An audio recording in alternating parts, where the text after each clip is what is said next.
बताते हैं आज की सबसे बड़ी खबर। यूपी में जिला पंचायत अध्यक्ष को लेकर एक नया आरक्षण जारी किया गया है। 6 जिले एससी महिला के लिए आरक्षित किए गए हैं। जिलों के नाम है शामली, बागपत, कौशाम्बी, लखनऊ, सीतापुर, हरदोई।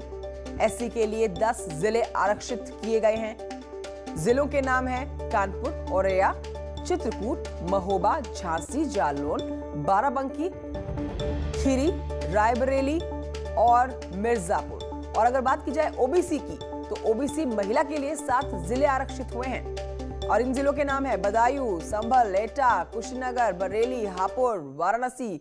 ओबीसी के लिए 13 जिले आरक्षित किए गए हैं। आजमगढ़, बलिया, इटावा, फर्रुखाबाद, बांदा, ललितपुर, अंबेडकर नगर, पीलीभीत, बस्ती, संत कबीर नगर, चंदौली, सहारनपुर, मुजफ्फरनगर। ये 12 जिले महिलाओं के लिए आरक्षित किए गए हैं। जिलों के नाम हम आपको बताएं, बहराइच,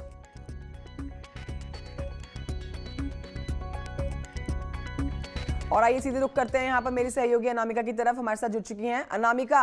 यूपी में जिला पंचायत अध्यक्ष को लेकर जो नया आरक्षण जारी किया गया है, इस पर हम ये समझ सकते हैं कि आने वाले चुनावों में हमें एक बहुत बड़ा बदलाव नजर आने वाला है।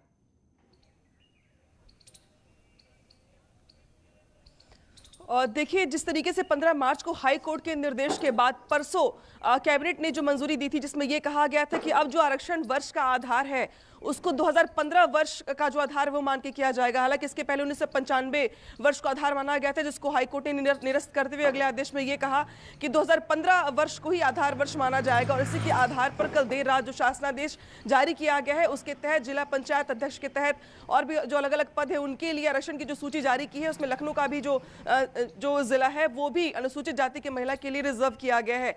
तो कम से कम पंचायत चुनाव को लेकर के जिस तरीके से हाई कोर्ट के निर्देश के बाद जो प्रक्रिया है अब वो आगे बढ़ चली है चक्रानुक्रम के आधार पर। चक्र ये होगा कि 2015 में जिस सीट को आरक्षित किया गया था किसी विशेष पद के लिए, उसको अब नहीं किया जाएगा। यानी कि एक चक्र के आधार पर जो पद है उनको आरक्षित किया जाएगा आने वाले सालों में। ये एक प्रक्रिया होती है और इसी के आधार पर इस बार अगर देखा जाए 2021 के चुनाव में 2015 वर्ष को आधार मान करके जो आरक्षण की सूची है अब वो जारी की गई है। यानी कि अलग अलग पदों के लिए अब जो आरक्षण की जो सूची जारी करने के बाद जिलाधिकारी आज और कल यानी कि 18 और 19 मार्च को लेकर के एक प्रस्ताव तैयार करेंगे। आने वाले दिनों में इस पे आपत्तियां नापत्तियां मंगवाई जाएंगी।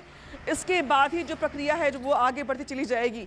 तो कम से कम पंचायत चुनाव को लेकर जो कश्मकश की स्थिति थी, कम से कम हाईकोर्ट के निर्देश के बाद भी उसको पहले कैबिनेट से मंजूरी देने के बाद कल देर रात इस शासनादेश जारी करके सरकार ने यह साफ कर दिया कि पंचायत के चुनाव किस दिशा में होंगे, किस तरीके से होंगे और आरक्षण का क्रम क्या होगा। जी शुक्रिया आपका अनामिका जानकारी के लिए। अब बढ़ते हैं आगे। आपको